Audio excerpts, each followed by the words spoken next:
செங்கரும்ப வெட்டி வந்து முற்றத்திலே போடவா, முற்றத்திலே செங்கல் மேல பொங்க பானை வைக்கவா, பானையிலே புத்தம்புது அரிசி தனை போடவா, அரிசி பொங்கும் வேளையிலே ஆனந்தமாய் பாடவா.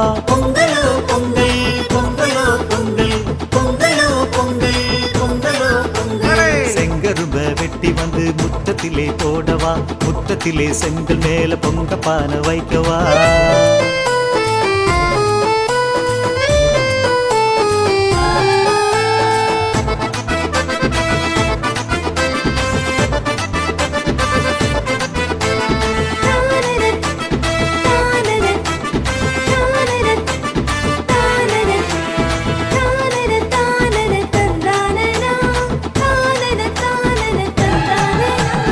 அழகாக அழகாக வயக்காட்டின் நெல் இருக்கு, அமுதாக அமுதாக செந்தமிழின் சொல் இருக்கு.